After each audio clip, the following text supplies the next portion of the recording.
Albert AWOL, the voice of the jungle, broadcasting on the DVC to all points unknown. If you're within the sound of my voice, you're listening to Welcome Home Podcast on the DVC.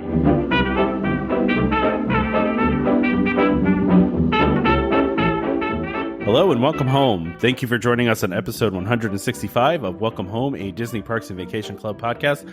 I'm Tom. I'm here with Trevor and Damon. How's it going, guys? Good. Tom's sick, everybody. I am. I do have a cold. I have a cold. Although my wife told me today that when I woke up that my voice was very deep, and she said it sounded really nice. So, you're gonna say what she really said, but then... Oh yeah, I was gonna say what she really said. Yeah, you know, right? You know what she really said. Get out of the room. Boy, oh boy, oh boy. Yeah. So, but yeah, my voice was a little deeper this morning, but it's kind of leveled out a little bit. But but yeah, luckily I just have a cold. You know, something going around. So it's been a challenge, but but it's all good. I'm here. I'm here to talk to everybody about Disney stuff, and So I mean, I guess there's a lot to talk about in terms of DVC this week. Normally it's like the other way around, right? You think so? I mean, I think that pricing is a big thing, right? I think everyone's going to want to talk about that, but I mean, it will be interesting. And leading into that, right? Like, since we're going to be talking about DVC. Oh wow, you're really cutting the small talk part of our show really short here. Yeah, I'm actually trying to segue you. I'm trying to wash my dog, so I'm trying to speed this up a little bit. You know how I do. I have important things to do today. Fair enough.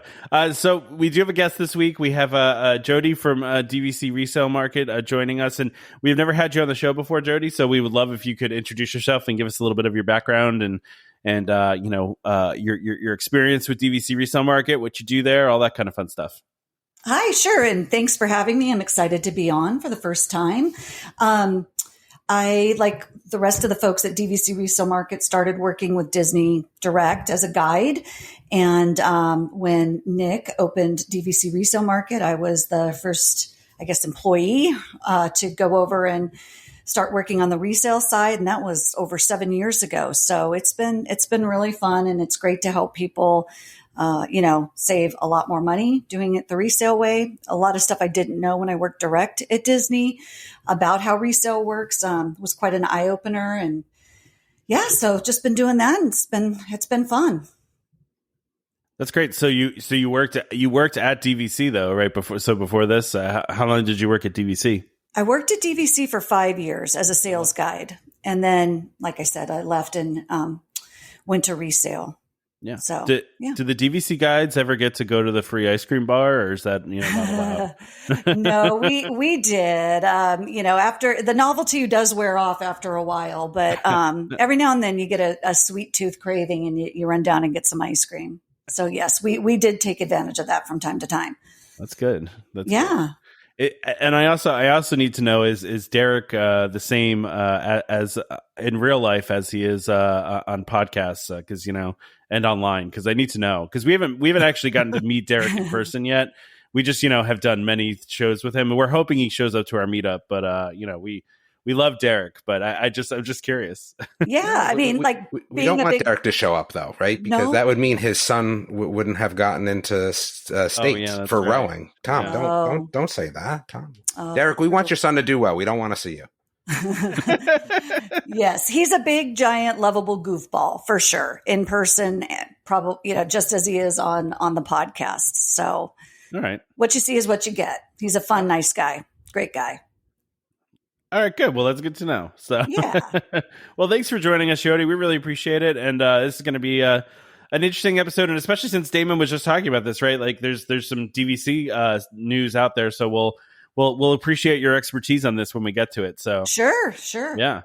So first listener question, Trevor, did you want to say something? Yeah. I'm sorry. No, I was going to say, yeah. Why don't we get into the listener questions here, and then we can. I think all of us want to get to the DVC talk. Sure, yeah. Sooner than later. Yeah. I'll take the first one here. So Jason says, does anyone else look at their points every year like a portfolio? Like, give a true evaluation. Do you have enough?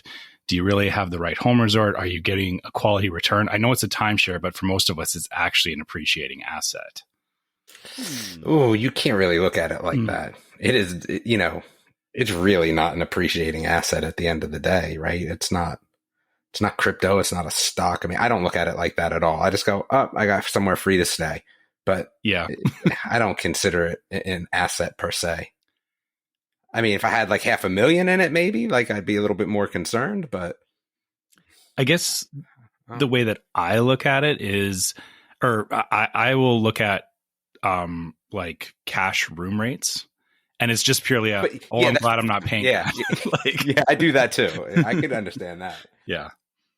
Well, that's what I did for my trip in October, right? Like we booked the 2-bedroom in Animal Kingdom, and I was like, I wonder how much this would cost if I would have had to pay cash for 10 nights here. And, the answer being $17,000. I was like, okay, well, this feels like a pretty, well, that's what that's what I always do. I say, okay, so this one trip paid like was more than what I paid. So like 1 year, like how does that even happen? Right? Like that's the crazy thing about it is when you go and book something and you're like, wow, like, all right, so I'm using my Saratoga points wherever, it doesn't matter, right? Like, or Riviera points, doesn't matter where I'm using them, but it costs more than my contract. I think that's a win. Like that's as far as I go down that rabbit hole. I don't even remember what I paid for my Saratoga points, nor am I like even interested. Like I don't care enough. It just doesn't matter because that appreciation, I mean, not enough that it matters. Yeah.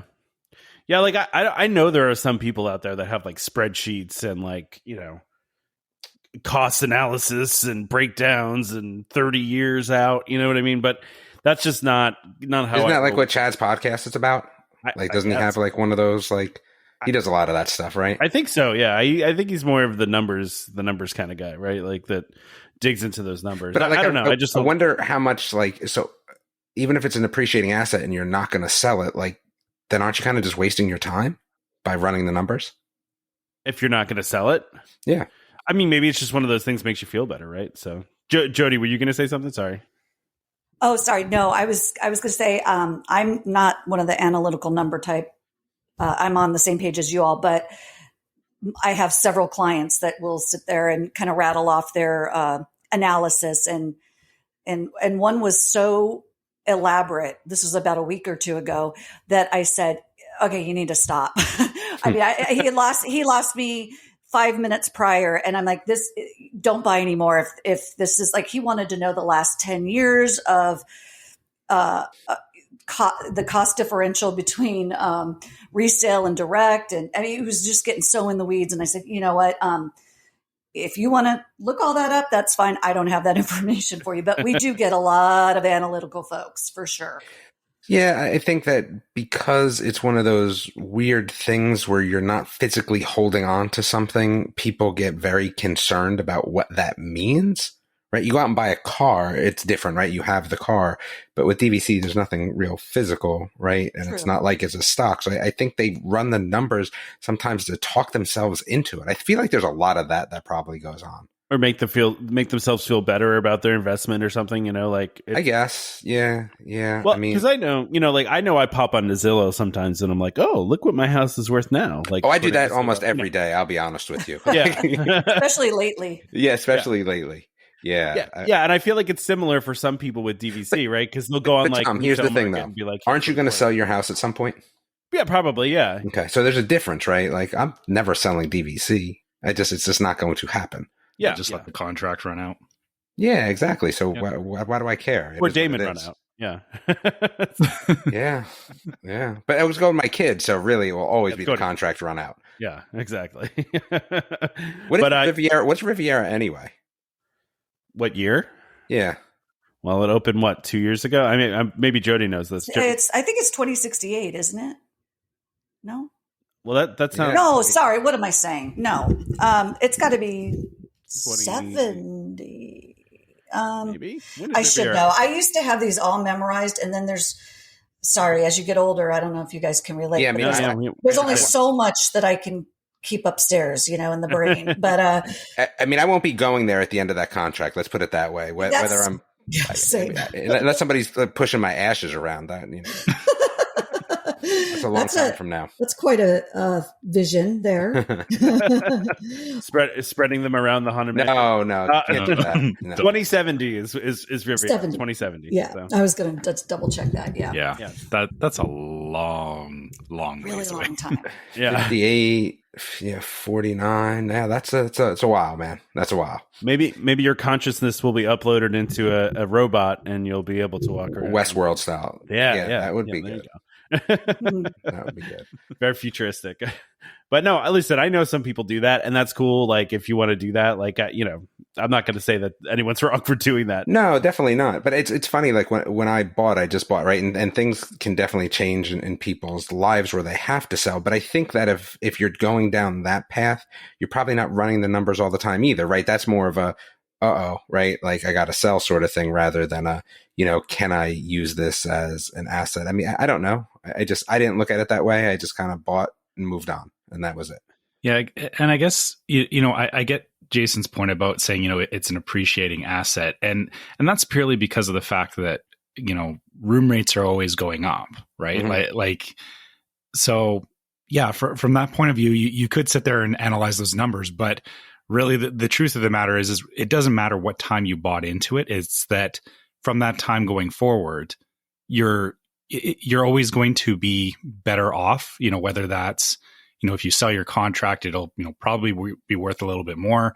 Or if you, use it, like we've been talking about, all of us have used our points. And at this point, like you said yourself, Damon, that it's like a zero cost to you. Like, yeah. I think people overestimate how useful that is. But yeah, especially like if you're like Tom and you're looking at a room that's $18,000. Yeah. Like, I'm not trying to pay that. So I can't even imagine paying that. Like, that's just like, I can't even imagine paying that much. So this is taking me down a different path here, right? As we kind of talk about just vacations in general, that is a lot of money, but I'm looking at trying to do something I told you for my son. And I've been trying to look at places, and I think it ends up being difficult because you kind of forget like what an all-inclusive cost. Like, I was looking at the Greenbrier. I was looking at a couple places in Virginia as well. And you see like $600 to $900 a night, and you're like, oof, that's tough. When in reality, you're probably doing the same thing at Disney. You just don't see it. Yeah, that's true. I mean, looking at the room that's 17,000 is like 1,500 a night. Is that one's a little pricey. Yeah. But you're right, when you include like food and the tickets. But even if you come down to a $900 room, right? It almost kind of makes it difficult to go on other vacations sometimes because you're like, oh, that's what stuff costs. Yeah, that's a lot of money, man. Yeah, that's true. You just reminded me of I don't want to necessarily vouch for this yet, but a listener had sent us. He wrote an ebook about DVC and like analyzing data and stuff like that, and I definitely want to check it out. I haven't read it yet, but he's been analyzing availability data for the past 4 years. So. Yeah, and I just think that that's definitely more of what I'd be interested in. Yeah, right? that's a different conversation, I think, for sure. And yeah, same thing as I saw that as well, Tom, and I'm curious to see what he has to say as well. Yeah, I actually I'll promote him in here, but I mean, listen, we haven't read through this, so I'm not going to And Jimmy seems cool and all, but I haven't read it yet. But DVC Field Guide is Jimmy's website, and he had just put out an ebook. So check that out. I'll promote him. He reached out to us, so why not? But we haven't read it yet. But I know I want to check it out, and it's kind of I do like the analytical piece like that, Damon, like you're talking about. Like that'll be interesting to me to read that, and the fact that he's done that work is great because I don't want to do that work. So no, and, I'm a big data science guy, and my son's actually going to be going to school for data scientists, so I enjoy that part of it. So that will definitely be interesting. All right, let's see. So we'll have to get Jimmy on to talk about his ebook. I think that's probably a good idea. All right, so we'll get Jimmy on. Katie's next. What's your favorite season? I don't, and she meant not like soccer season or robotics season. Okay, fine, but season like at Disney or just in life and like where I currently live or where I could visit. Like it's very open ended. I mean, like I like winter, right? But we don't have winter, so I mean. I don't know. We don't have winter. I like to visit winter as a favorite season, but you don't want to live in winter. I don't want to be you, Trevor. Sorry, I don't want to. No, I don't want to be me some days either. I have to shovel my driveway 3 times this weekend. Yeah, I want to go visit winter. That's about it. Yeah. So meaning going skiing or like, I don't go skiing, but just I like snow. I don't know why I felt like you were a skier, Damon. I don't know why. No, that's like my ACLs are way too important to me. That's fair. That's fair.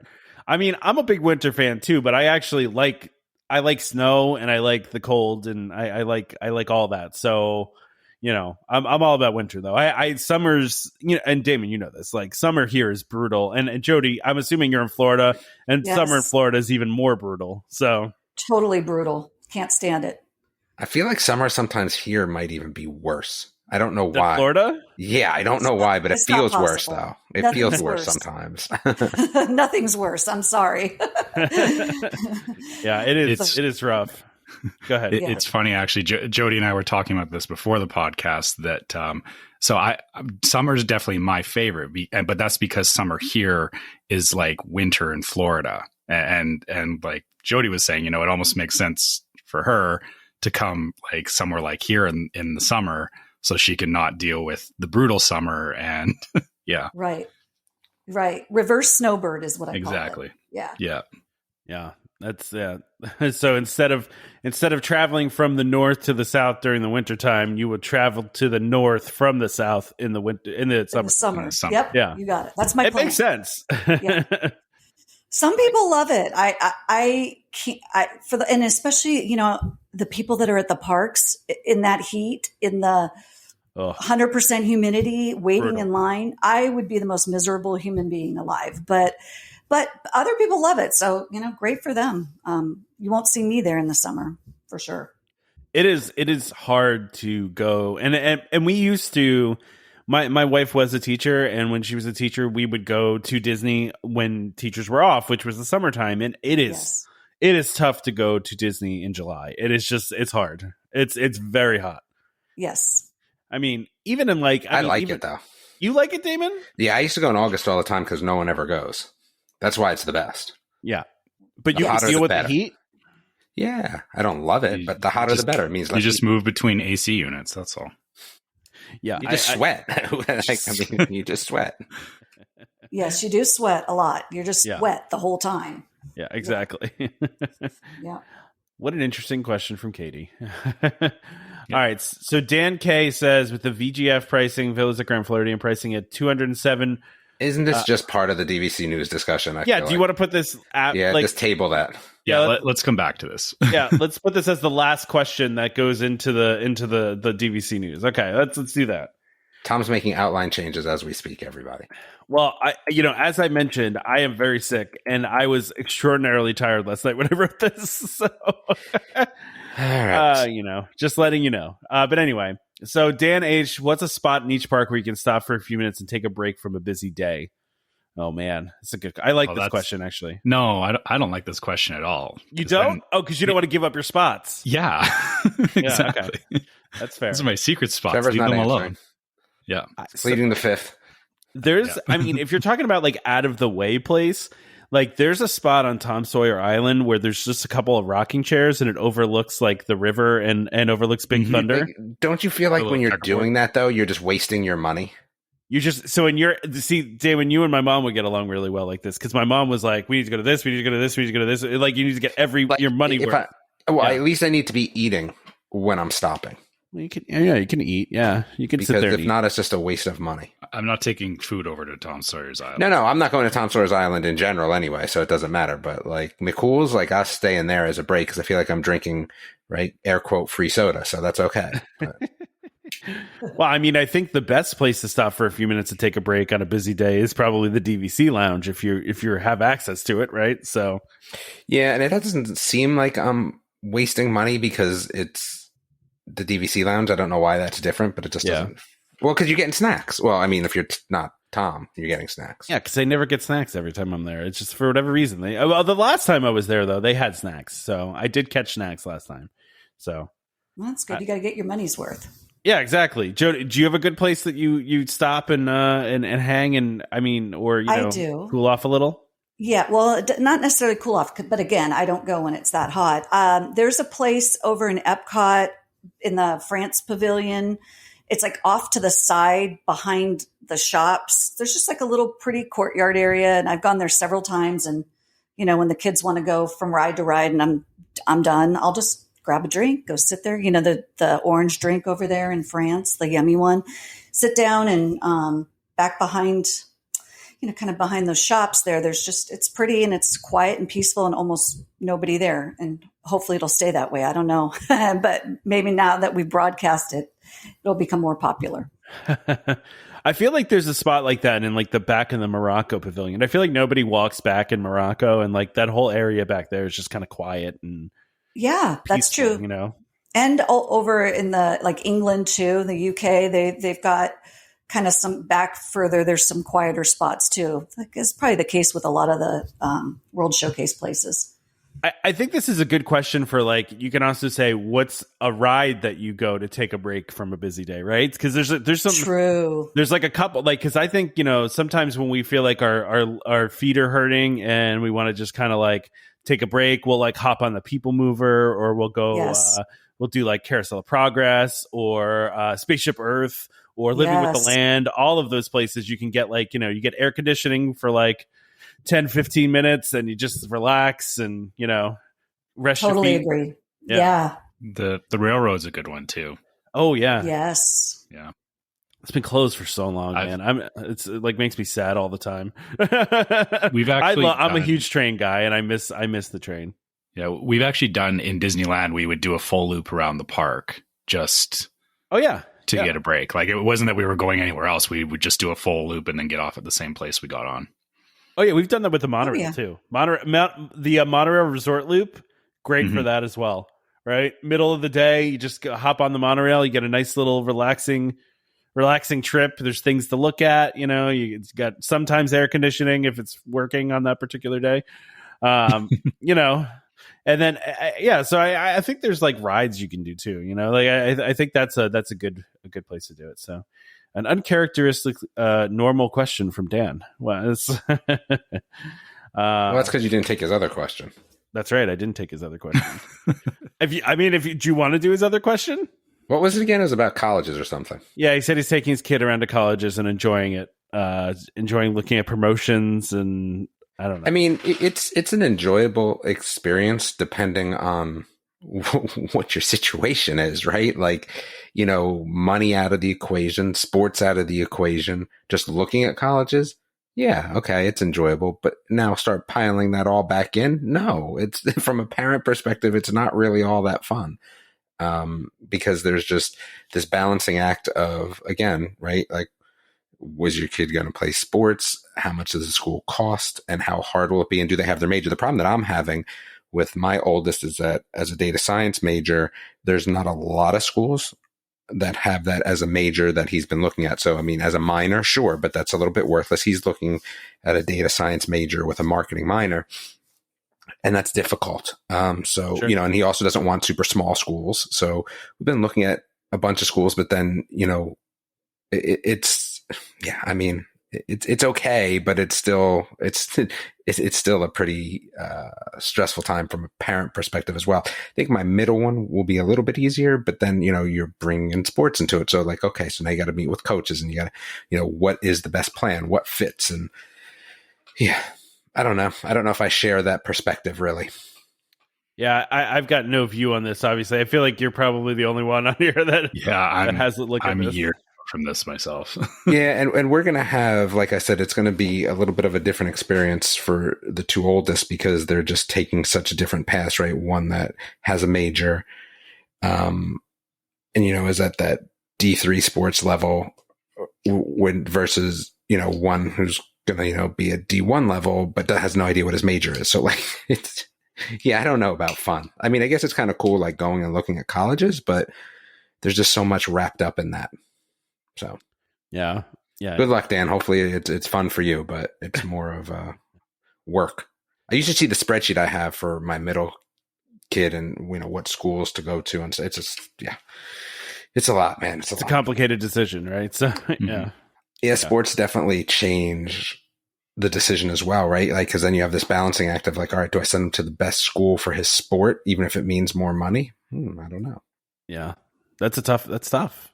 Yeah, sure is.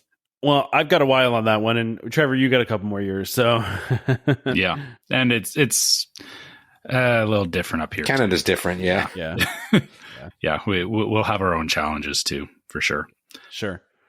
Do you want to do right. Steve's question? Yeah. So Steve says, what's the furthest you've gone out of the way to go to the parks? He says, when I fly from Tampa, St. Pete, I'll drive over to the parks every night just to walk around, eat dinner, and or have a press pot of coffee at Kona as the world shuts down before driving back to Tampa for the night. Wow. I don't know how long of a drive that is. Maybe just because my Florida geography is not good. But Tampa, it's about like an hour and a half. That's not too bad. No. Okay. That's doable. Not too bad. I think anything longer than that, I'd probably be like, no, that's far. Yeah, I think I'm saying no at an hour and a half, to be honest with you. I don't think I've ever gone outside of Orlando and gone to Disney anyway. To be fair, Damien, you did drive all the way down there for the weekend one time at a Lark. I literally drove down there for one day to go play foot golf. Yes, I mean, but that's... So you're saying from my house, that's the furthest I've gone out of my way to go to the parks? I mean, you kind of, yeah, because you just kind of were like, whatever, I'll just go one time. You didn't go to the parks, though, so I guess that doesn't I didn't go to the parks, though. But I went to Disney Springs, so it kind of counts, semi-counts? I think it counts. That counts, yeah. Wait, did I even go to Disney Springs? I went to that crazy place that I'd never go to again for food. And what was that? That was like some, like... Didn't you go to Chicken Guy? But you like Chicken Guy, though. No. Not in Disney Springs. It was like yeah, you went somewhere just outside Disney Springs, wasn't it? Yeah, like it was this outdoor place, like an outdoor mall sort of thing. It was crazy, and we had bento box, I think. So I think it was over that wherever that is. But I don't think I'd do that again. Gotcha. Huh. Yeah. I guess I don't. Go ahead, Joe. The hard thing for me is, it's a minimum 5-hour direct flight to get to the parks. So I'm not doing any, just out of the way thing, but I will say, I guess for the meetup coming up, that is going to be the shortest trip I've ever planned for coming from my house going to Disney. So it'll specifically be just for that weekend, which at the paddlefish. Yeah. And if it wasn't for the fact that we were doing the meetup, like I would never. I don't even know why I want to go to the paddlefish though, Trevor. Why am I doing this? I hate seafood. I don't understand. Oh. Like I was looking at the menu. There's very little that's not seafood or beef, and you don't eat either one of those. So I know. But I think my wife will come, and she likes seafood, so I think that's kind of like a bonus. I'm sure we can find things that are. I'm going to eat fried green tomatoes till I throw up. So does it really matter? I don't really care. That's amazing. Yeah, Jodi, do you have one of how far you've gone out of the way? I mean, I know you live probably pretty local, right? So yeah, that question honestly probably doesn't apply too much to me. I mean, I grew up in Los Angeles, so Disneyland was close, and then I moved here, and I'm 10, 15 minutes away. So I can't say that I've really had to go too far out of the way. So that makes sense. Yeah. Yeah. I'm just trying to think. I don't think I've ever been in Florida and just kind of been like, oh, I have some extra time and I'll just get myself over to Disney. Like that's never happened where I've been in that kind of scenario. So I think we've been at Universal though and went to Disney Springs. That's the closest I could say. Yeah, that sounds. Yeah, that makes sense. That makes a lot more sense. So David wants to know, has anyone done a non-park vacation? We're coming down to enjoy our Florida vacation home later this year. What are some things you do? And I'm assuming by Florida vacation home, you mean DVC. So what are some things you do not at Walt Disney Park? So are you sure that's what he means? Maybe he has a Florida vacation home. Could be true too. I just was assuming that it was a DVC. I know, foot golf. That's what we did. I've done a non-park vacation. I'm always a fan of mini golf, but foot golf sounds interesting. I've always the problem with mini golf is it's too dumbed down to be real mini golf. Right? That's the problem. Like, I wish it was real mini golf, right? All the holes are sloped in. Yeah, but I mean, I do feel like they have fairly complicated holes there. Like, they're not. No, they don't. You just have to hit it hard and get it close to like a 3-foot radius to the hole. Yes. They've got like cool effects and stuff on some of them, But it's not real mini golf. It's like, a little random. It's not. Yeah. I mean, what did my son score when we were there? Like a 25, right? On 18 holes. Like, stop. That's not real mini golf, man. That's a kid mini golf. I wish they actually had a real, honest to goodness, like kind of hard mini golf. There are some like right outside the park though too that you can Yeah, but I want them at Disney, and I want there to be cameras and that they can verify your scores and like let it be a thing. Oh my goodness. Yeah. You're hardcore. You are. Yeah. So I actually, it's funny because I went to we went out to this place that's a miniature golf course / bar / restaurant kind of place. Yeah. They had the scorecards were on TVs on each hole. So they were like touch screens. So like you tap in your score and you hit enter and then you go to the next hole and it follows with you. So you don't actually have to keep score on. Wait, what's the name of this place? The Puttery. Yeah. Okay. It's indoor. It's indoor, right? So it's like a bar restaurant kind of. It's only 9 holes though, which kind of annoyed me. But Ooh. yeah. Well, they have two different courses, but yeah. What did you say, Trevor? Oh, no. They didn't even give you a full 18? No, and Trevor, these courses are soft. They're not they are real mini golf. Oh, I know. We have a place like that here. It's called Shanks for some reason.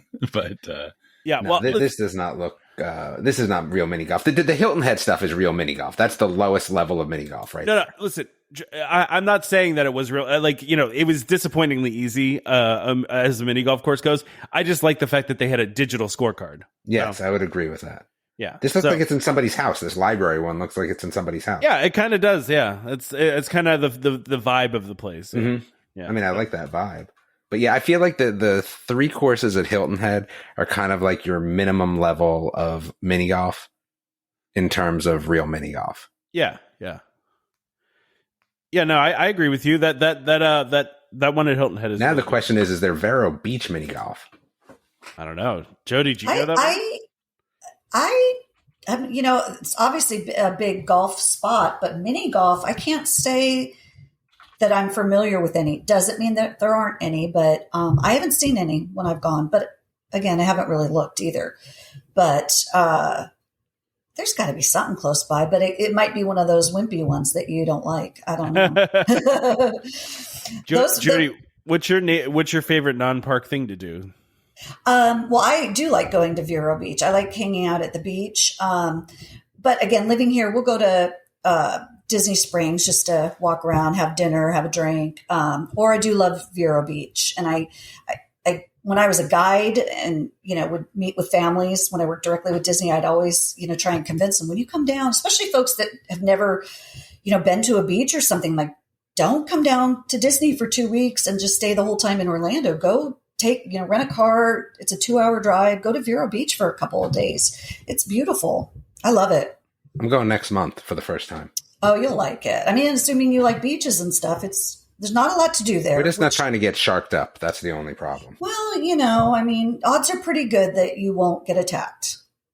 No, I don't think we'll be going in the water. It feels reassuring. Our ankles. Yeah, no, that definitely did. I'm going ankle deep. That's about it. Well, you're right. If you're going next month, the water's still going to be awfully chilly. So I don't think I wouldn't go in the water yet in April. It's pretty cold. That's relative. I'm sure it's fine. How cold is it in Calgary right now? It's only -2. Eee, yikes. -2 Celsius, which is what in Fahrenheit? That's t-shirt weather.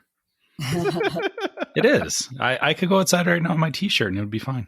It's 28.4 degrees of Fahrenheit for all the American listeners out there. Just what? Wow. That's chilly. That's cold. Beautiful day. It's like 76 here today. It's really nice here today. So it is nice. It's dog washing weather, as I alluded to before. I want to go to the Keys. I haven't been to the Keys yet. That's the. Oh yes, definitely. Because I want to do, what is that? The Dry Tortuga Island or whatever that. Yes, that's. Excuse me. That's really fun. That's a really fun. I was talking to somebody that did the camping though. Like that's not me. Like I'm not trying to be there for 3 days camping. No, I agree. Feels like very Lord of the Flies, like not about that. There's no water on the island. So I don't, no, I'm with you. We could travel together just fine because I would never camp. No. Yeah. You go for Seemed the like day. more of a glamper to me, Damon. Yeah. Like the treehouse villas. That's my kind of camp. There you go. Yeah. I've always wanted to do the treehouse villas. Have you ever stayed at one of those, Jodi? I've always wanted to. And are they good? Are they cool? Yes, I love them. They're really fun. Really fun. Yeah. I've always wanted to check one of those out, but they feel like they're so kind of like far away in Saratoga. Like they feel like they're really peeled apart from everything else in Saratoga that I just like, I mean, they do, you can walk over, they do have a trail. And I mean, I think that's kind of the appeal to me is that you do sort of feel secluded and tucked away, but in reality, you're pretty close. If you have a car, everything's close. But even if you don't, there's trails and it's really not that far away, but it feels like it is. So it's kind of the best of both worlds. But it's really fun, and the kids really like it too. Well, that's good. I mean, we'll definitely have to check that out. I'm just going back to the question because we went on a tangent here. So I'm also thinking of some other things that you can do. I mean, I know we like to stay in Animal Kingdom Lodge, and that's a great place to do a non-park vacation. Is just yes. And in fact, my sister, we're going in October. I invited my sister, and my sister mentioned to me, she's like, I might not buy park tickets. I might just hang out at the resort the entire time. I'm like, all right, well, if you want to do that, I mean, Animal Kingdom is the place to do it, I think. Yeah. It's the most uniquely themed resort there is. I mean, for sure. In the United States, I don't know of any other resorts where you could look out your window and a giraffe walks by. So, it's almost feels, excuse me, I'm sorry, I'm getting over a cold too. It almost feels like a waste when you're staying at Animal Kingdom to leave and go into a park or somewhere else. Like you're paying, we use points, but for those of us using points or for those folks spending the ton of money to stay there, it almost feels like, why would I leave here and go somewhere else? So, I would definitely hang out there. That's a great resort to hang out at. And sure. Beach club, the pool at the beach club. Oh yeah. Which I've never been in, actually. I just know that it's cool. I've always Beach Club is one of the few. There's only a couple resorts that we haven't stayed at so far, and Riviera and Beach Club are two of them. So actually, that might be the only two we have left. Now that I'm thinking about it, I think the Beach Club and Riviera are the only two I think we haven't stayed at. So, I mean, it's I've heard that pool is great. So, yeah, it's fun. I don't know. Trevor, did you have any? Yeah, I mean, it's the hard thing for me is that I guess, do you really have to do anything if you're not planning on going into the park? What do you mean?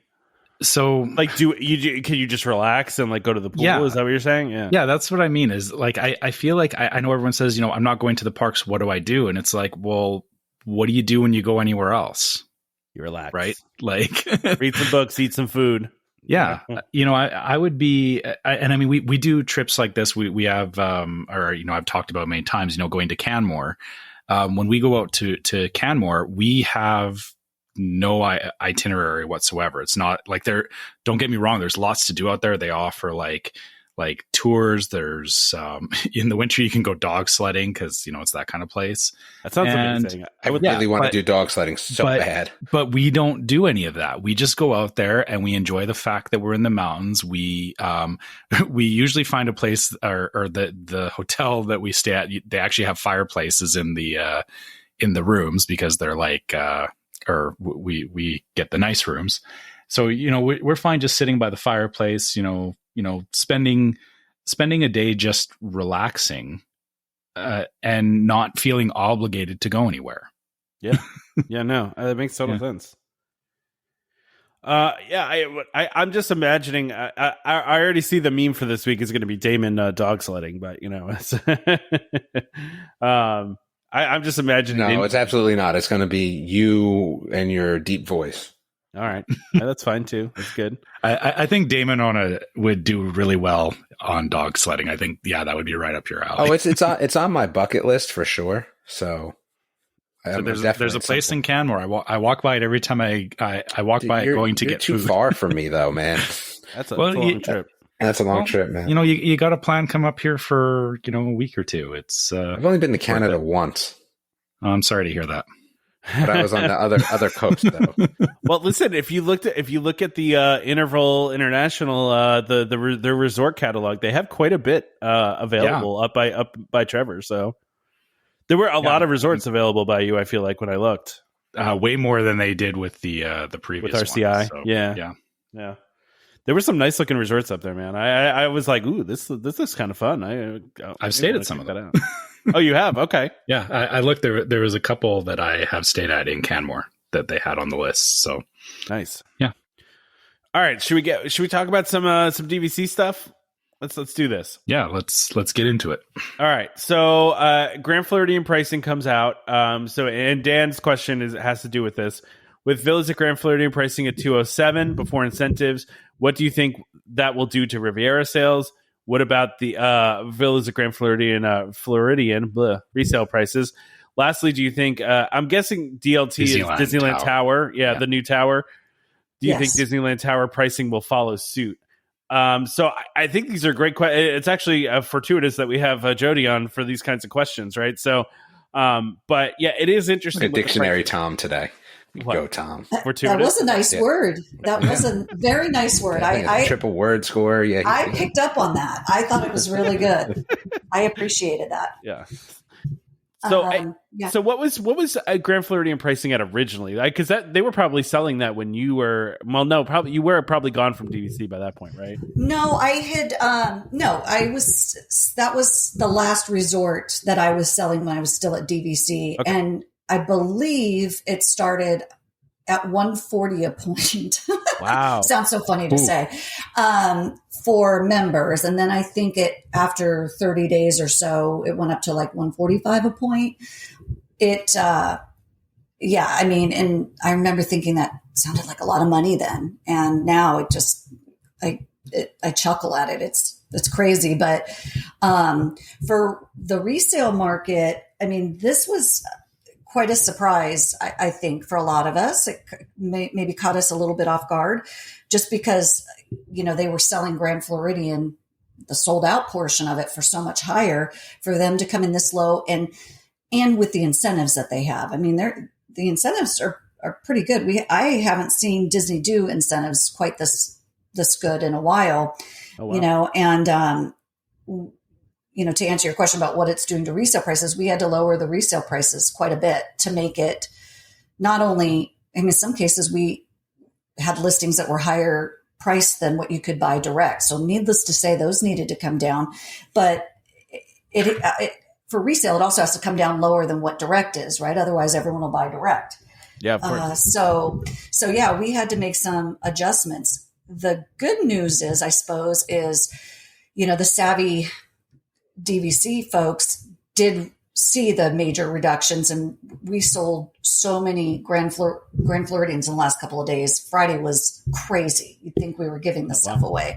So yeah, it's been a busy few days. I haven't checked in with anybody today yet to see how it's going, but it's been extremely busy. So people did take very kindly to the price reductions and took advantage of that.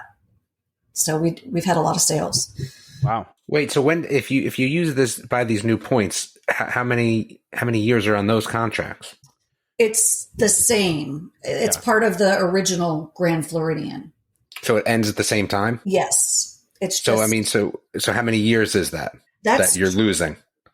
Oh, that you're losing? I mean, as opposed to buying Riviera, you mean? Yeah. Mm-hmm. Absolutely. Oh, yeah. It's 2064 versus 26, so 6 years, I think, right?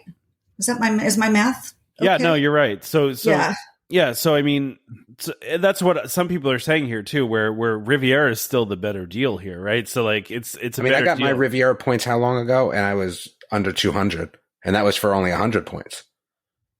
Yeah, because those deals were really good too. Yeah, and I have a fridge from what I checked. Yeah, the cooler. I think the terminology of the cooler is probably a little yucky, because from what I understand, now I haven't seen them, but they are like little refrigerators, but without like a freezer or something. I had a friend of mine who works there was trying to explain it to me. I don't think they're like coolers like the igloo things you take to the beach, but the word cooler doesn't sound. You can't have ice, and I think that's what's making people mad. Yeah, sure. Yeah, but if there's an ice maker in the building, you just go down and get some ice, right? But it's not just that. It's sometimes I have stuff that I want to freeze. Maybe like frozen waffles. Yeah, like waffles, right? Yeah. You just turn that knob real far down. Wrap everything in the ice from the ice machine and throw. There you go. But yeah, so that's interesting. I mean, obviously, this is a good deal, right? At the end of the day, but it's not as good of a deal that Riviera was. Well, except now I know, Damon, you said you're never going to sell, so probably doesn't apply to you, but people who buy Riviera, if they do need to sell, there's that caveat with the resale restriction. That makes it a little less, appealing for some. Whereas if you buy into the Grand Floridian, it's not part of that restriction that is only with Riviera. So I think people do like that. I think it's with the incentives. My whole thing is if you're buying with the thought of it's kind of like when you buy a car, right? Like you buy a car for what your budget affords at that time. Like if you're buying something and are concerned about having to sell it in the future, why buy? Well, I don't know. That's me. I agree. I think people feel safe when they have an escape plan, just in case something doesn't work out. They want to feel like they're not going to, like a normal timeshare that you have to pay someone to take off. What's the difference in resale for Riviera and Grand Floridian right now? Well, resale Riviera is like in the 140s per point, so versus what they're selling it for direct. And right now, Grand Floridian, since we've lowered it, it's really going to need to be in the 160s, high 150s per point to make it so that folks will want to buy resale versus direct. So at 100 points, right, the differential between those two resorts is $2,000. And then I say to myself, $2,000 or 6 years, I'll take 6 years. True. Yeah. But you like you said, you're not thinking of selling, where I suppose some other folks are just, I think they want that security blanket knowing, gosh, if I lost my job, if something, there's a lot of people who just want to feel like if I have to sell this, there's not going to be, I can get rid of it quick. I'd rather rent my points. Well, you could do that too. Sure. Yeah. I thought that was easy. I thought that was definitely easy. Right, Tom? I mean, renting points was easy. Yeah, it's very easy to do. High demand. Oh, yeah. I thought it was pretty straightforward. But, I mean, I know it's more difficult for Trevor. But I'm still waiting to get my paperwork back so I can try and rent my points. Yeah. Well, anyway, for the rest of us, Trevor, it was easy. Yeah. I'm sure it is once you get that far. Yeah, once you get that far, it was pretty straightforward. But that's nothing to do with DVC Resale Market, by the way. It's the laws and the fact that I have to get a form from the IRS. I don't know. I still look at all this wrapped up, and I say to myself, I think Riviera is still better. I still think that. Even because, again, even at that 20-point differential, if I have to sell, I don't know. I'm still at Riviera. Yeah, I mean, because you're right. I mean, you get the extra years out of it, right? And I mean, I don't know what the dues differential is there, right? I'd have to look, but off the top of my head, I don't know. But the dues are, gosh, I mean, I know that Grand Floridian, the dues are pretty low. I'm going to double check with Riviera. We just don't sell that much of it because there's not that much inventory just yet. But I'll double check on that for you. Is Grand Floridian a popular option before this too? I mean, is that one that you sell a lot of? Because I mean, the resort is not that old, right? But it's yeah, it's a popular resort. People do like it. I mean, I'd say the only thing that would maybe deter people a little bit would be the pricing. Was the most, aside from Grand Californian, it was the most expensive one, to buy into. So, people looking for, the sleep around points, as they call it. And what is a studio comparison in terms of Riviera? A single, let's say a one bedroom at Riviera at the same time frame, like now versus Grand Floridian. Like as far as points go? Yeah.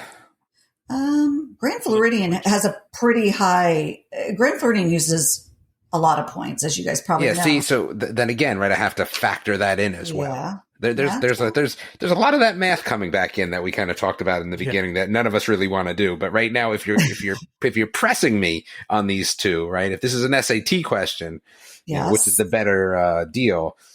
I don't know. I think it might be Riviera. barring having your team Riviera for sure. Yeah. I mean, I have points there that I've never even gone to Riviera, but yeah. I still don't know why I even bought those points. I'll be honest with you. That was just kind of like, I'm bored. Let me buy points. That's all that was. They had some good incentives, apparently. They did. They definitely did. Piqued your interest. Yeah, they definitely did have good incentives. I mean, the point difference isn't too extreme. I mean, I don't think it's enough to. But I have to factor that in over 50 years. Yeah, yeah. I mean, I think like for a 1-bedroom, it's a 20 or 30 point per week difference. That's a lot. You think? It doesn't sound like that over much 50 years. Well, true. Yeah. But I also think it depends on, people say buy where you want to stay. And if someone prefers Grand Floridian over Riviera, then of course it would Aren't they kind of the same thing? No theme and no theme. They're both very pretty resorts, right? With no theme, yeah. Yeah, I mean, they have a theme. Yeah, okay.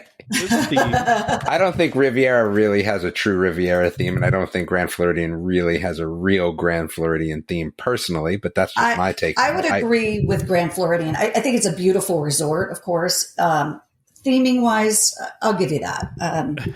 Riviera's got a little bit of that French, flair to it, but so there's a casino in there. It's not which is never going to happen. No, wouldn't that be the best? You talk about the best thing to add. That would be it right there. A Disney run casino. I mean, I'm surprised might be the best thing ever. Yeah. Listen, remember when they started serving alcohol in Magic Kingdom? That's right. The outrage. Oh, no. Can you just imagine with a casino? No, I'm talking about like a full like Disney casino in terms of like, hey, they limit the alcohol. Like it's a total like Disney sort of feel, but there just happens to be gambling. Yeah. No smoking. Nothing.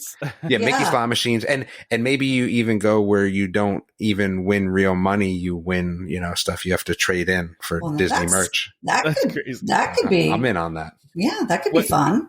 I'm hearing is Damon's proposing that Pleasure Island should come back. No, absolutely not. Absolutely not. I just think that there should be a casino. I miss casinos. It's one of the things moving down south. I truly miss the northern casinos. We were talking about, as my wife we're saying something about taking my son somewhere. I said, like it would be great when he turns 21 and we can go to Foxwoods. And she's like, no, he can go now. I was like, no. It's not 18. It's 21 for gambling. Foxwoods is probably one of my favorite destinations. I enjoy it an awful lot, but there's nothing really like that down here. Yeah. I agree.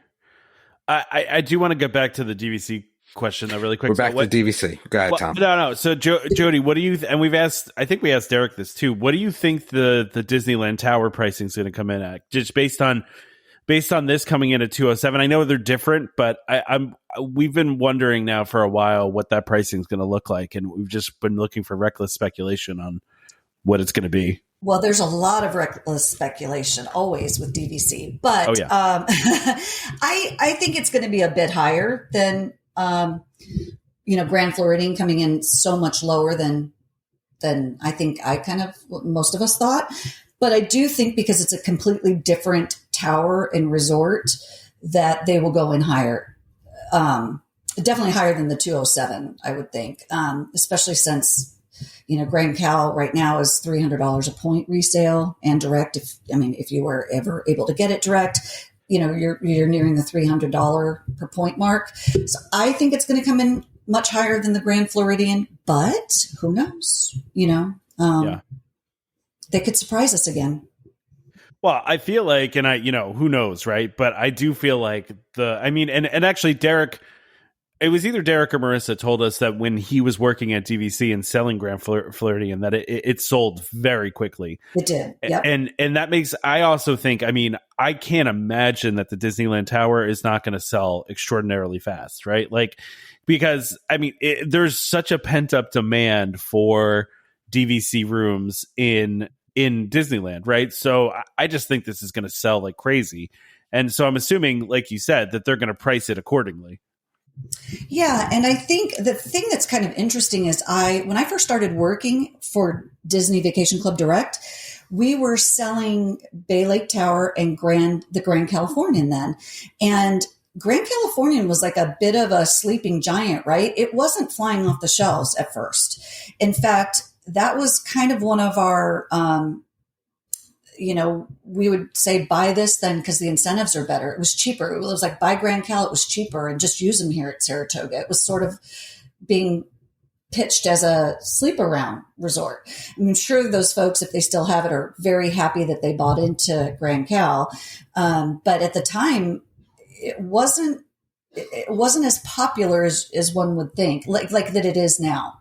So, because I think it was the first one out there, and people weren't used to it. It wasn't like here in Florida where there's tons of DVC resorts, and it's real prevalent here. It was like new there. And so it was a little slow going, the sales. We had to do a lot of incentives. And so I think this will be much different than the first time around. Interesting. I actually didn't know that. So that's interesting. And yeah. I mean, that was one of our, okay, you can't afford Bay Lake. Let's, drop you down to Grand Cal, which is super funny to say now, right? But that's so wild. I mean, had I known, that would have been my retirement plan. Yeah, right. Just buy up a whole bunch of contracts. I mean, you were able to. I think I bought mine with as a cast member, so I got a discount, and I think mine was about $90 a point when I bought it. Oh my gosh! Whew. Wow. Why I didn't buy, 100 point contracts is, that would have been awesome. That would have been great. But anyway, it was not as popular as it is now by any stretch.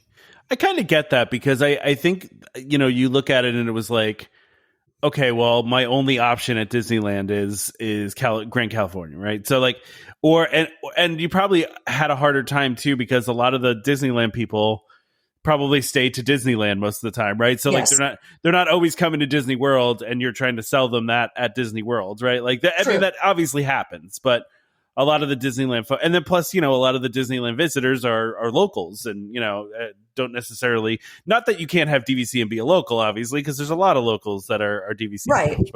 But it's just a different. So in a weird way, it kind of makes sense to me. It's just funny looking back on it to what it is now, how different that is. Yeah. Oh, completely. Like a 180. It's pretty funny. I mean, when you think back, I'm like, to think that this was just sort of the one we were having a hard time selling for a little bit. So, but I do think, obviously the popularity picked up, and it's very tough to get. Theoretically, Disney does have it advertised at $310 a point, but you can't ever buy it through them. You have to buy it resale pretty much. So I think it's going to be more in like the $250 range. That's my prediction. But again, I could be wrong. Trevor's saving up his money now. Yeah. Trevor, you could sell off one of your poly contracts and buy yourself a new. So actually, we are anxiously waiting for the Disneyland Tower, and I'm not planning to actually sell any of my poly points because the tentative plan is we like everybody else, we definitely want to get in on that when it comes out, and I think it may actually get us in a position where we're doing like every other year. We're doing, 1 year at the Poly, 1 year at Disneyland. And that actually, it frees up some more of our Poly points, even though like we didn't really need, but like we have enough points for what we want to do. But it's, I have no intention of getting rid of my contracts. Also the fact that mine have the grandfathered in, being able to use them at Riviera. Because we got in just before they cut that off for the original resorts for resale. By like a couple weeks, you got the cut off. Yeah, because I don't know if you remember, it was literally we were talking with Derek, with Derek and Marissa right before that happened, and I put in the offer on the resale contract on the show. Yeah, you did it while we were on the show. Yeah. So you can use them at Riviera. Can you use them at a new resort if they build that? I always forget that rule. Yeah, that was the rule with that, is that they're not restricted to any new resorts. But if you buy resale now, you can't stay at the yeah. Correct. So yeah, I think we're just going to add on, not take away when that comes around. Yeah, that makes sense. Well, and I think too, at Disneyland, you don't need quite as many points for most folks as you would. Mm-hmm. You come to Walt Disney World and you could stay a week and still only see a tiny fraction of what's here. Whereas California, I mean, everything's really condensed and close together, and there's only 2 parks. So most people don't really need to stay a week or more. Most of the folks I know are there 3, 4, 5 days at most. But I mean, I don't know, Trevor, if you stay longer when you go, but we tend to go 5 days. We like, it's enough time. And like you said, it's a lot more condensed, but it gives us a chance to slow down a little. Yeah. Yeah. All right. With all this being said, we're actually kind of late for our ad for DVC Resale Market, actually. So let's go ahead and do that, and then we'll talk about some other stuff. All right. So the ad this week is for DVC Resale Market, and of course we have Jodi on. So this is especially good that we have DVC Resale Market this week. So DVC Resale Market, a World of DVC company, is the leader in the DVC resale industry with 13 former Disney Vacation Club guides and 3 former Disney Vacation Club quality assurance managers. If you're thinking of buying DVC, browse the largest selection of DVC resale listings anywhere, with DVC experts on hand 7 days a week to answer your questions. If you're thinking of selling, turn to the friendly professionals at DVC Resale Market, where over 98% of listings sell within 30 days. In 2020, DVC Resale Market helped over 3,600 families join or add on to their memberships. Go to dvcresalemarket.com or call 1-844-DVC-PROS. That's 1-844-382-7767. And when you speak to them, be sure to let them know that Welcome Home sent you. And ask for Jodi.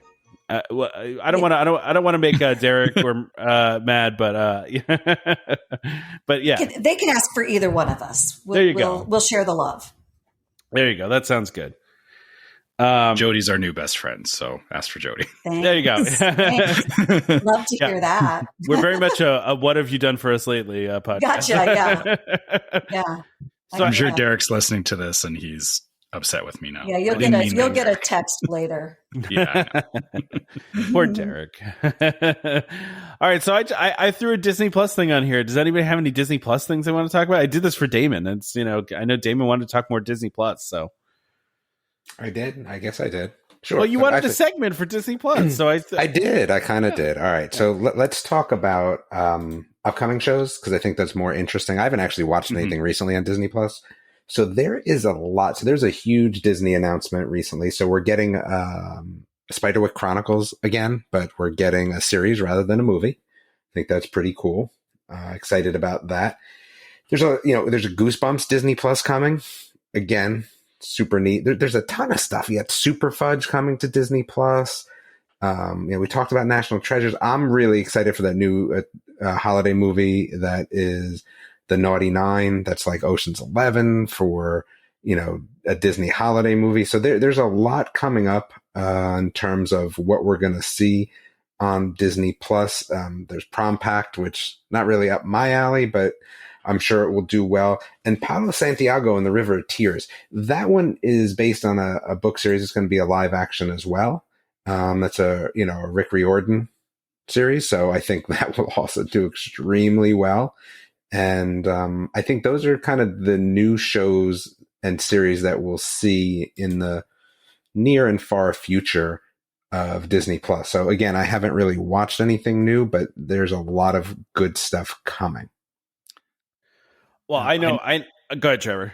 I was going to say, I know you're kind of not into movies right now, but I'm actually, I'm looking forward to watching Turning Red this week. But that's, Again, I get it's hard. Like they've been pushing it, and it's definitely, it was made by somebody in Toronto, Canada. So there's definitely a lot. So you're just repping for the country at this point, I feel. Yes. Okay. I mean, anytime anything comes out of Canada, I'm stoked for it. I was the same way when Scott Pilgrim versus the World came out, because that's that is extremely Canadian. I'm looking forward to that this week. And then, Goosebumps was the other one too, that I'm really curious to see how that plays out. And it's tough because, right, like, are we talking Disney Plus or Disney, right? Because we got Big City Greens is back, which is one of my favorite cartoons. So that's always good. Again, that's a Disney Channel show that happens to show up on Disney Plus as well, I guess, right? Like, it's kind of how it works. and what is the other one? The Ghost and Molly McGee, which still on the fence about it. It's not as good as I hoped it would be, but there are 2 movies coming to Disney Plus, which I guess Sneakerella, which again, I'm all about sneakers, so that will be interesting, but they're doing a remake, reboot, reimagining of Cheaper by the Dozen. I don't know if you saw that. I did see that, yeah. Yeah, and that's going to be interesting because Zach Braff is awesome and Gabrielle Union. So that's another one that will be interesting, I feel like. Yeah, sorry. Thank you. I was trying to remember who the father was on. Yeah, it's Zach. Yeah, Zach Braff. So there is a lot coming to Disney Plus for sure. Well, I know that Damon, you're not a Marvel guy, but I'm excited for Moon Knight coming up here. I'm excited. It looks like a really crazy show. So the only reason I'm excited for it is because I think it pushes that boundary, kind of like we had talked about. Right? Yeah. There's going to be a little bit more of an adult take, which is good. I feel like in general for Disney Plus. Yeah, and all the Netflix we talked about this amongst ourselves a little bit, but all the Marvel TV shows from Netflix are making their way over to Disney Plus too, and which is good. But I actually have not watched any of those. That is a blind spot for me in my Marvel viewing is the Netflix shows. So. And I think the Spiderwick Chronicles is an interesting pickup for Disney because while the movies were well done in the sense of, let's say, the look, right, and the take and the acting, I don't think the story itself was as strong. So I think putting it in the series is going to be interesting. Yeah, I'll admit I don't know much about that one. So Trevor, go ahead. Sorry. Oh no, I didn't have anything to add to that.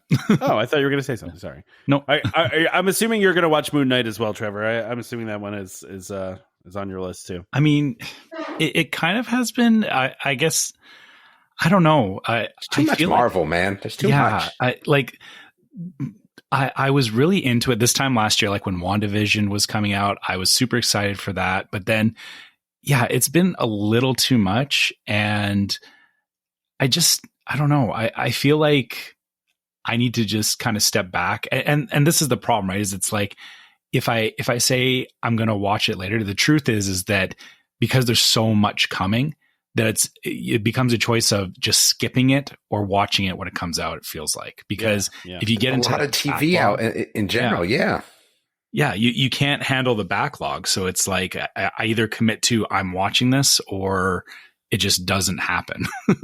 Yeah, that makes sense. Makes sense. And are you still on board with the once a week shows on Disney Plus? I actually like that way more. I do too. I think that's in our house, at least, like we tend to commit to, we're going to, it goes back to how we grew up, I think, because, it was, I remember, like on a Thursday night or whatever, the family would all sit down and watch like Knight Rider or whatever. I know I'm dating myself. Knight Rider, nice. Leave me alone. Good, yeah. Listen, I'm not going to give you a hard time on Knight Rider.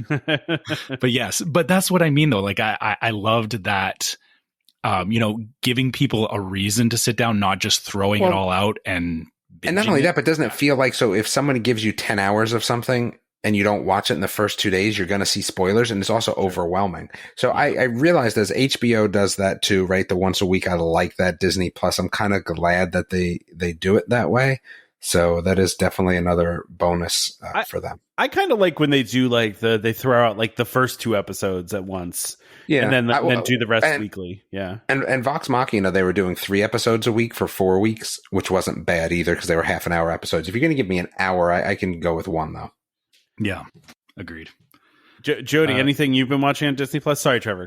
Yeah, I was going to actually ask if Jodi had any insights into this. Well, I'm going to be honest with you. I don't get to watch a lot of TV. I know guys tend to, well, maybe it doesn't sound like you guys as much, but are into the action and all of that. But I do have a 14-year-old son who is making me watch a lot of this stuff. And I've enjoyed like the Spider-Man series, and I started watching, I know this is like old news, it's done and over with, but Hawkeye, I did enjoy that a lot. And I don't know if it's coming back for if the next season comes around, but I agree. I kind of liked, it was like our thing where it came out once a week and we would sit down and watch it. And if you miss a week, you could catch up. But I do tend to like that as much as I do love to binge something sometimes, because there's nothing better than watching a show and you're like, oh my gosh, there's another episode, and you could watch it and watch it and watch it.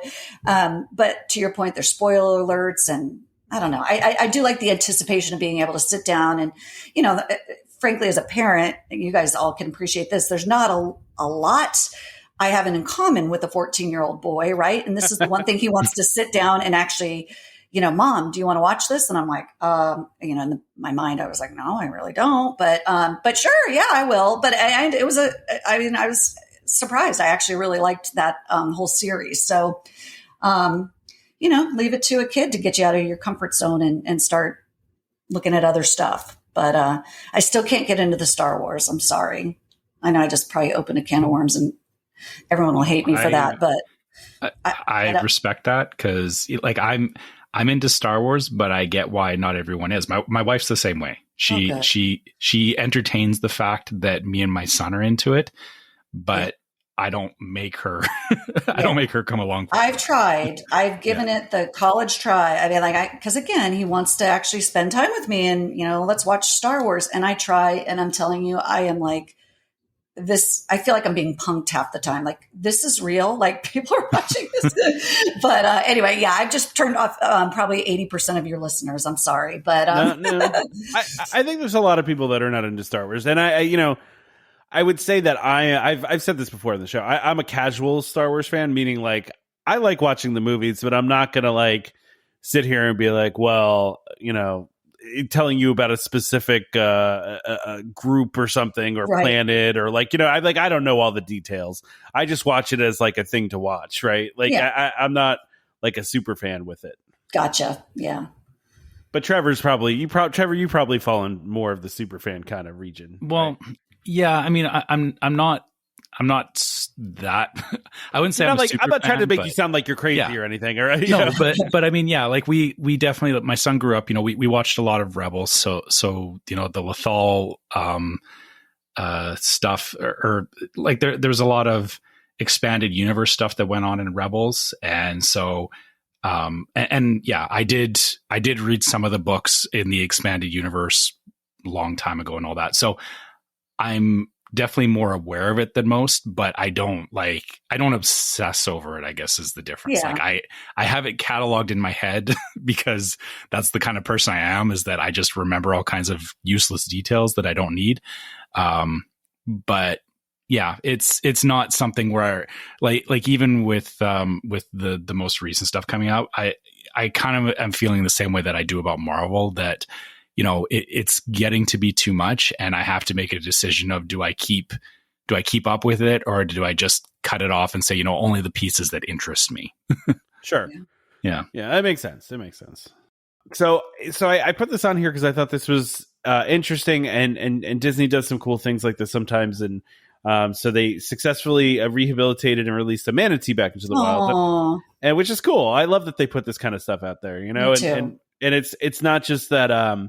You know, I've always heard from like, you know, people that are like zookeepers or zoo experts that it's one thing to have a zoo, but it's another thing to do stuff like this, right? Like where you rehabilitate animals and release them back to the wilds. And I know that manatees are having a really hard time in Florida right now too.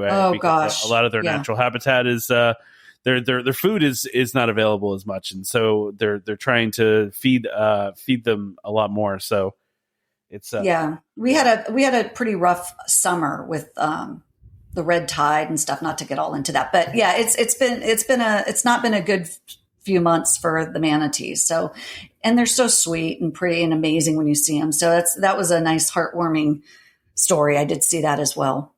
Mm-hmm. Apparently this, Plantania, I guess is her name. Plantania. Yeah. I guess this was actually her second rescue, because she was rescued as a baby. And then but they released her back, but then she started having it sounded like she was losing weight or something like that. And so they had to bring her back in again to rehabilitate her. And now they've released her back into the wild for a second time. Yeah. Well, they actually say in this article here that the Seas with Nemo and Friends at Epcot has they've rehabilitated 24 manatees over the years, which is pretty cool. Yeah, that's so nice. I always like stopping by the manatee tank when we're at the Seas. I enjoy the manatees. They're very cool animals. You know, speaking of a day trip, or you know, like a little detour from Disney, the Blue Springs State Park, where they have most of the manatees, is only like an hour drive. Oh, wow. And I would highly recommend going.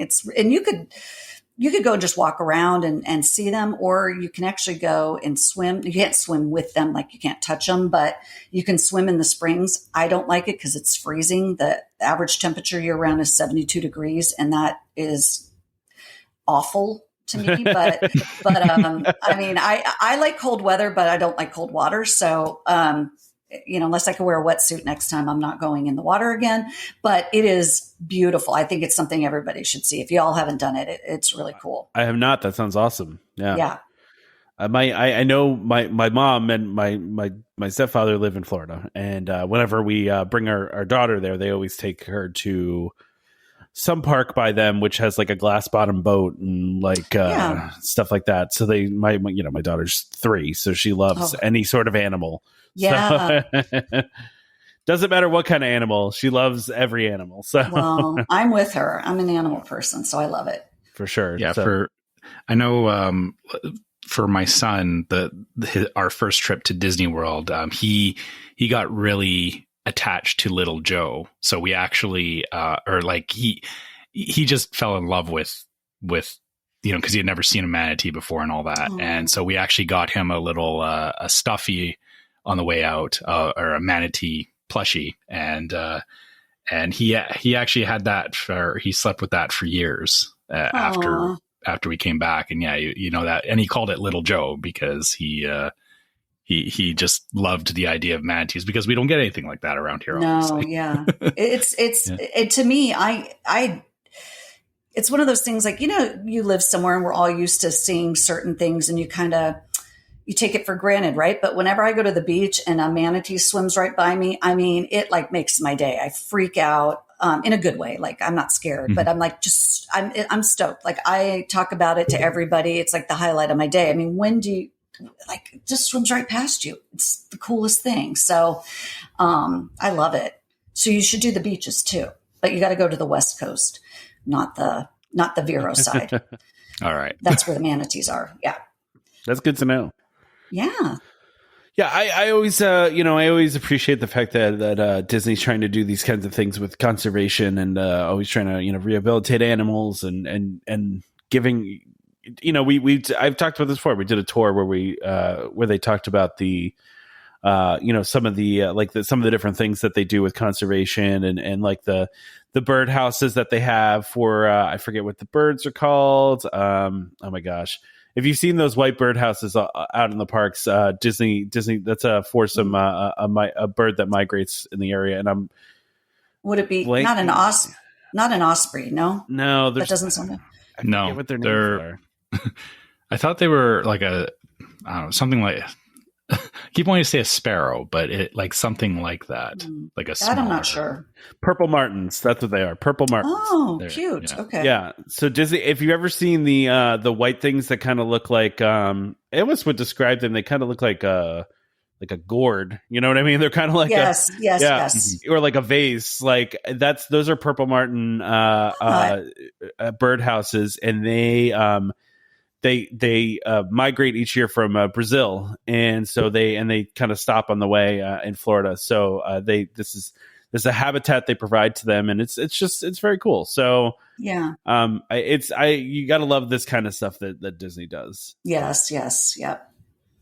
Let's talk about this next thing though. Actually, I was going to say this. Since we've been talking about the seas, let's move over to other stuff in Epcot. Lots of Epcot stuff, right? Yeah, it's an Epcot week. All right, I've said this many times already, and Trevor, I'm excited for you to see this when we do the meetup, because we are going to make our way to Epcot. Man, the whole Spaceship Earth thing with what do they call them? The beacons of magic, I guess, right? Or beacons of magic. The whole show they do on Spaceship Earth is amazing. And one of the things I love about it, and Jodi, I don't know if you've gotten a chance to see it yet, but one of the things I love is that they keep changing it, right? So like they are able to do different shows. And for the Flower and Garden Festival, they're doing a show around Colors of the Wind from Pocahontas. And nice. It's amazing. No, I haven't seen it yet. No. Oh my gosh. So, I mean, just any of these light shows that you can see on here are amazing. They look beautiful, and they're, yeah. They look beautiful. But yeah, I'm excited to finally see this. So yeah, it'll again, my problem with this is like I looked at the couple of pictures here. I don't want to watch any movies. You don't want spoilers. I like to just kind of go in and get hit in the face hard with it. Yeah. So to speak, and just take it in. So yeah, I'm looking forward to it. Yeah, it's my favorite thing that they're doing for the 50th. And I'm glad it's going to be like a permanent thing that they're not getting rid of after the 50th. So, because I mean, they could do this forever, right? Like they could just create these new shows for every event, and it's always the new thing that you can come and see. Like, so why wouldn't they keep doing it? True. Yeah, but it's amazing. If you haven't seen it yet, Jodi, you got to go check one of those shows out because they're so good. I will. Yeah, Epcot's my favorite place to go. So, and I do love the Flower and Garden. I just haven't had a chance to get there yet, but I've got to soon. Yeah, well, we're excited to go taste some food at Flower and Garden too. Yes. So, maybe that's back to Steve's question about going out of your way. Maybe one night you just have to go to Epcot just to watch the Beacons of Magic and then leave. Yeah, exactly. And then, so, we just have a couple more things on here. As we're getting closer now to, we're really just a couple months away here from the Guardians of the Galaxy Cosmic Rewind ride debuting. We're starting to get some previews, some more information. And I don't know, Trevor, do you allow yourself to look at concept pictures and like some this kind of stuff, or is it? Yeah, I have seen the ride vehicles, and I've seen a little bit of it looks like the queue area that they're showing. Yeah, the queue area. That's what they're showing. Yeah, I'm fine with that. And again, it's just whenever I'm thinking I'll probably be able to ride it in November when we go. Yeah. So. The challenge will be between now and then not seeing anything of when people start riding it. yeah that's gonna always the tough thing, right, is avoiding those spoilers. So but it looks cool. It's looking coming along great. It's just gonna be weird that its universe of energy is no more, and that's what's there, but even the outside is looking really nice too, and what they're doing. Just the whole ship that's on the outside is now pretty much done, and that looks pretty cool. I'm assuming too it's going to look really cool at night too. I'm betting it's going to light up in some cool ways too. Yeah, it does look really fun. Are you a fan of roller coasters or anything like that, Jodi? Or how do you feel about this new stuff? No, I do like roller coasters. I don't like the crazy ones, which is why Disney roller coasters usually are fine for me, but I don't like going upside down or anything like that. But yeah, these kinds of rides are fun. And I do like Guardians of the Galaxy. That's a fun, kind of a fun, show, movie or whatever. So I do like that. I think it'll be a nice change there in Epcot, kind of change it up, give some fresh stuff there. And I think it'll be pretty popular. It looks really cool. Definitely looks like a good time. I'm still out on whether or not I'm going to do it or not. We'll see. I haven't decided yet, because we really don't know what the inside of the ride looks like at all, right? We just know it's a gigantic show building. True. We don't. Yeah. How crazy is the ride going to be? I don't know. Is that what you're kind of worried about too? Yeah, I'm not a big. I get like motion sick when when you do like down. Like if there's a big drop when you get that stomach dropping feeling, it's I don't feel good after that. But and that's why to your point, Jodi, like most of the Disney roller coasters are good with me, because you don't get that with a lot of them, right? Like and most of the time their drops are ones that are a little more smooth and a little more kind of like almost delayed in some ways. Like some of the ones are you kind of like get halfway down the hill before it lets you go, right? So it's more controlled. It's a little tamer than some of the real crazy roller coaster rides. Like I can handle Space Mountain, that's fine. Anything more than that, I'd probably get a little nauseous. So as long as it's like that level or lower, I'm good. So I get out on the Incredicoaster. Got it. Everest is the one that did me in. Oh God. Going backwards on that hill. I wasn't expecting it. And I won't even say it, but let's just say it wasn't pretty. I can see that. It's not everyone does. Like, I mean, forward is one thing, backwards is definitely another dimension. It surprised me. I didn't think it would bother me, but it made me the sickest I've ever been on any ride by far. Wow. Yeah, it was. Yeah, it wasn't. I had to go home. Jeez. Yeah, that's me. I'm wimpy. It's not that I'm scared of them. I just get sick on them. So that's kind of I get it. Again, my wife is the same way. She doesn't do a lot of those rides either. I'm the lucky one that I don't seem to be bothered by any of that. So I'm the one riding all the rides with my son, who is at the age that wants to do all that stuff. Yeah, you guys have the stomachs of steel, I guess. Yeah, it's more the inner ear of not. I guess so. Yeah, I guess so. Yeah, that's funny. All right. Yeah. Well, the last thing we have on the list today, there was just some new sweet treats at Hollywood Studios that I wanted to talk about, because there's some good looking stuff here. So I have the link in here, so pull it up so you could take a look. But so the first one we got is an orange blossom shake, which is an orange and cream milkshake topped with a whipped cream and orange scented donut. That looks amazing, and I want it. I'm all about orange and cream. You're gonna see orange stains all over the ground, because that thing is going to fall. Oh yeah. That's true. That's true. But I mean, that sounds so yummy. It looks really yummy too. I mean, it does. Yeah. Do you go first and do you drink a little bit of this first, or you immediately take the donut off and eat it? What's the strategy with this? Well, the donut's not going anywhere, I guess. Well, I wouldn't drink it too far down, because then the donut would get stuck in the cup. Yeah, right? It would get stuck in the cup. Yeah. Yeah. I think I'd eat the donut first, or maybe alongside it. Like, you know what I mean? Like, have a bite of the donut, have a drink of the milkshake. But listen, anything orange and cream. Give me orange and cream. That sounds amazing. I love orange and cream. Oh. Me too. Creamsicles are the best. And that's why I like that, the drink in France too, that yummy. Now, I have to say, everything, like, this is obviously their springtime menu. Yeah. Very, very bright this time. Very around. bright. Yeah, very bright. I agree. Like this Beauty and the Beast rose, that is red. that is some very red food coloring. I don't know. Yeah, I mean, you want to talk about another thing that's going to stain some stuff? I would immediately drop a piece of this on my shirt and it would never come out ever. That's true. Yeah. That's true. Yeah. But this is a dark chocolate mousse with a taste of black currant and morello cherry sits atop the chocolate shortbread cookie.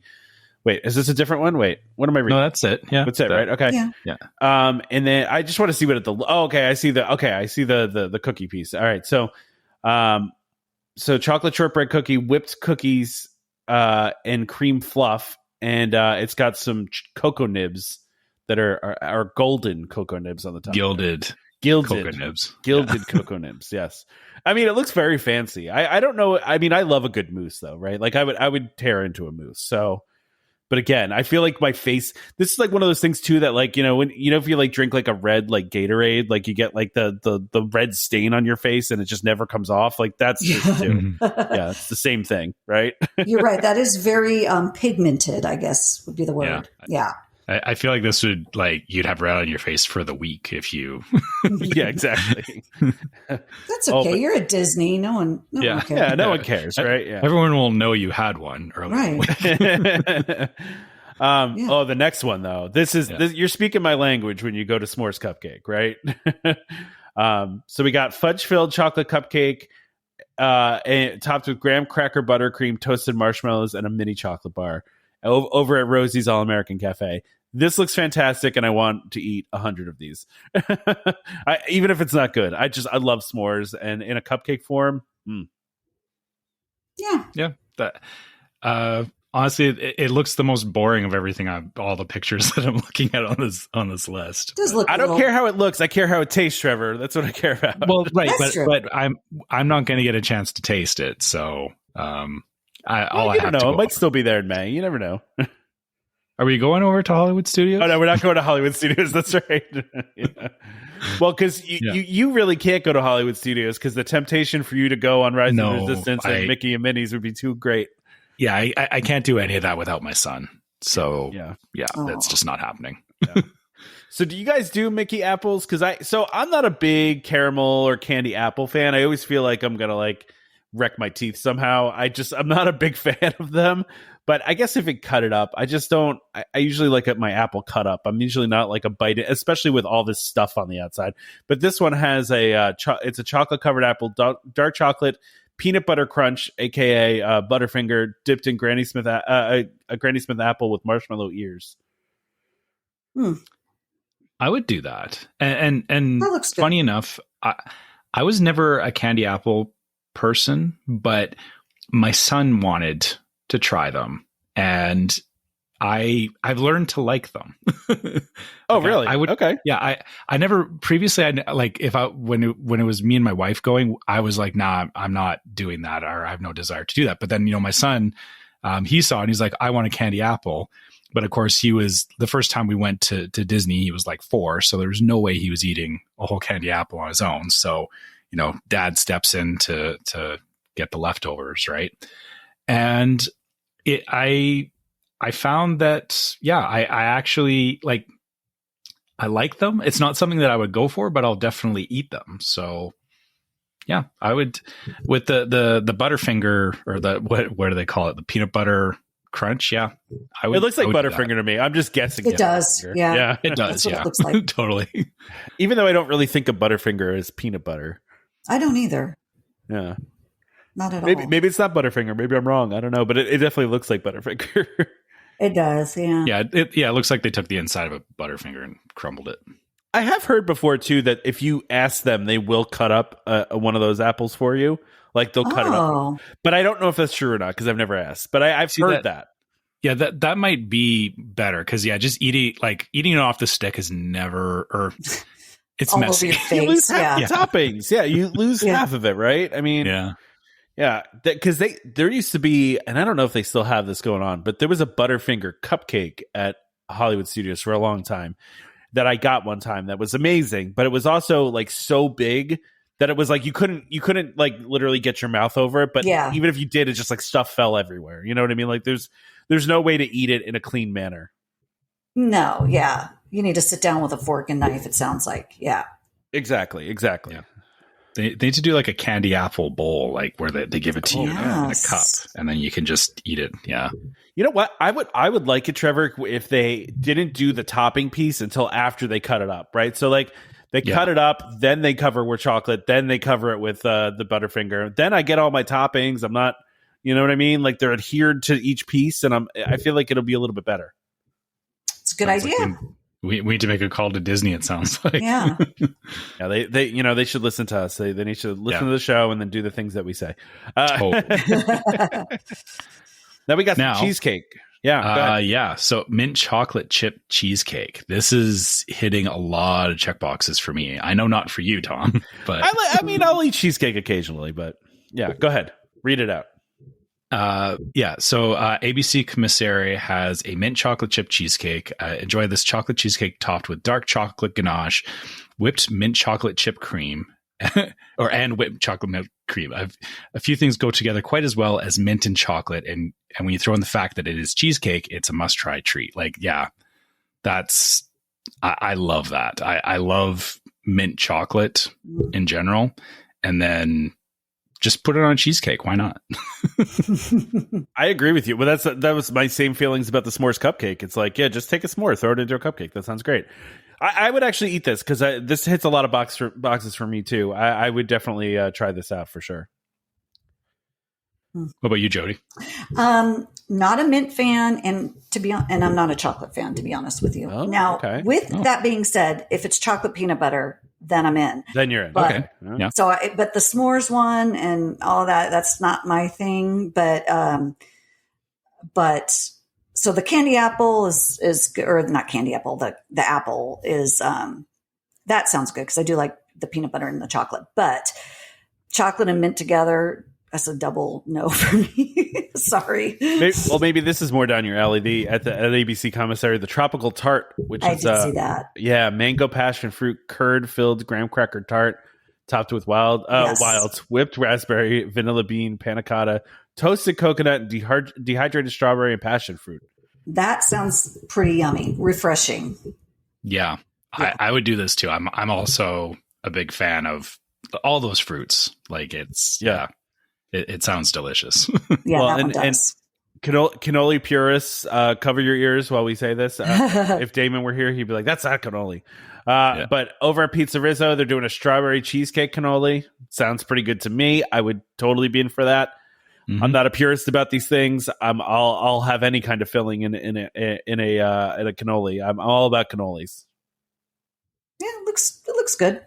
Yeah. Now, do you think the sprinkles were really necessary? Yes. The sprinkles are always necessary, Trevor. Always necessary. Okay. Like the glitter of food. Yeah.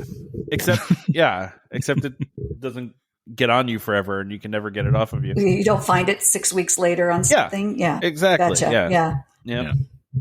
Or if you're like me, and I am sure there's a lot of parents of young girls out there that can commiserate with this. My daughter's clothing, half of it is filled with glitter and it ends up in the washing machine and then it ends up on everything else. That's true. It's just it's a nightmare. I have two nieces and I know what you mean, but my exposure is a little more limited. Yes. But yes, we will get together with them and then for a couple of weeks after I will find glitter on my clothes. The gift that keeps giving, right? Exactly. Yeah. Well, this next one or this last one, Jodi, is probably up your alley. You were talking about chocolate and peanut butter, but this one's chocolate, peanut butter, and banana. This is a banana fudge lunchbox tart at Woody's Lunchbox. Peanut butter chocolate fudge pastry is coated with banana fondant, banana chips, and rainbow sprinkles. That sounds awesome to me. I'm all about that one. Give me that one. Nah, I'll let you have it. You can have that one, and I'll just stick with the creamsicle. Oh man, all right. That sounds so good to me. It's a very upscale Pop-Tart. I will. That's exactly what it looks like, a Pop-Tart. Yeah, that's what these are, though. They have these. They always have these at Woody's Lunchbox, and that's what they are. They're nicer Pop-Tarts. They're handmade Pop-Tarts. Yeah, I mean, but I still like that. I still want those flavors. You know. Yeah, I get it. I don't know. For everything else that we looked at, I feel like this would be at the bottom of my list only because the other options are so good. All right, fair enough. It's at the bottom of their list too. It is at the bottom of their list too. If for folks could see what we're looking at, it is the last. Yeah. All right. Well, why don't we go ahead and wrap this whole thing up? And Jodi, thank you again for joining us. Yes, thank you. I'd love to come in and hanging out with you guys. Okay, so Trevor, you want to go ahead and wrap us up? Yeah. So as usual, if you guys ever want to reach out to us, you can always find us at welcomehomepodcast@gmail.com. Any questions you guys have, we love hearing trip reports. You guys share a lot of great stuff with us that way. If you want to hit us up on Facebook, make sure you find us as Welcome Home Podcast. And also have a look for our Facebook group, Welcome Home Disney Waitlist. And if you want to join in on there and get in on the conversation, you'll also be able to catch some of the memes that come because of these episodes. Also, a great place to put in listener questions, too. A lot of our listener questions actually come out of that group. So make sure you check that out if you haven't joined already. Do you ever feel like some of the listeners are more creative than we are with this whole podcast thing? Because I swear, like, some of the things they come up with these memes are really like nothing I would ever think of. It's the fact that they can see it from a different angle than us. That's probably what it is, right? Yeah, we're too close. But to it. It's exactly. Yeah. We don't always see it, and yeah, it's great that our listeners pick up on things, and we'll make some fun memes and whatnot about things that we talked about. Similarly, if you guys want to follow us on YouTube or Instagram, YouTube is Welcome Home Podcast. Instagram is Welcome Home Pics. Those are great places to follow us. As we've been talking about, we're going to be having trips going back to the park again. And anytime we're in the parks and we're filming or posting stuff, you'll be able to catch it on those channels. And if you'd like to support the podcast, make sure you go to store.welcomehomepodcast.com and have a look at our merchandise. We got mugs and t-shirts and fanny packs if you like fanny packs and as some stuff like do. That. Yeah.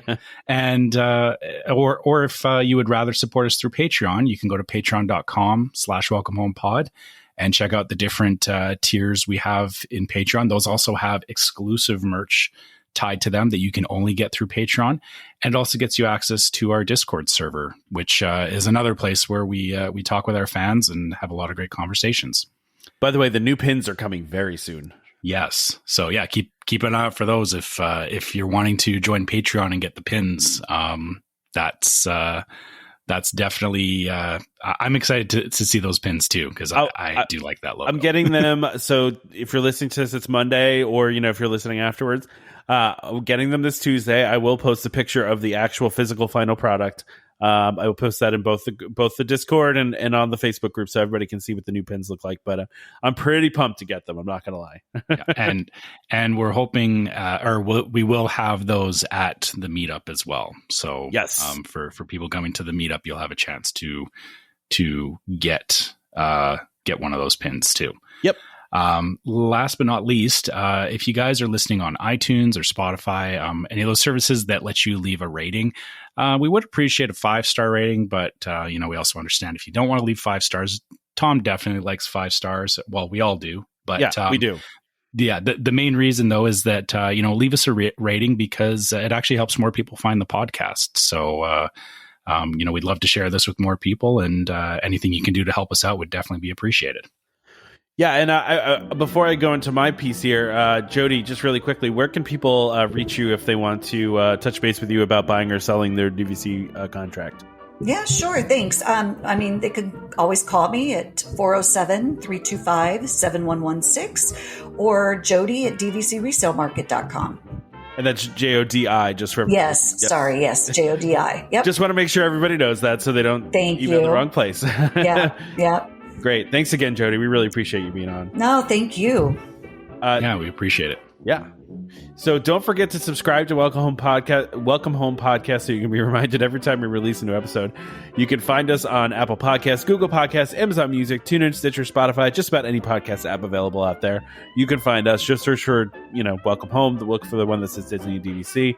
Just a reminder to our listeners, Welcome Home Podcast is for entertainment only. We are not employed by the Walt Disney Company, and as such, all opinions we express on the show are our own. So please consult a DVC representative or a Disney cast member for more information about anything we talked about today. Big thank you to our continual sponsors, DVC Resale Market, and of course, World of Disney, for sponsoring this episode and continuing to support this podcast. We really appreciate it. Please check them out if you're looking to buy, sell, rent DVC. Check them out. Join us next time for more Disney Parks discussion. Of course, more DVC talk. We hope to see you all real soon. This is Skipper Albert Awol, the voice of the jungle, signing off from Welcome Home Podcast on the DVC. Do a huddle when we hit a chair. How she can cuddle is no man's affair. I looked around from pole to pole, found her in a sugar bowl.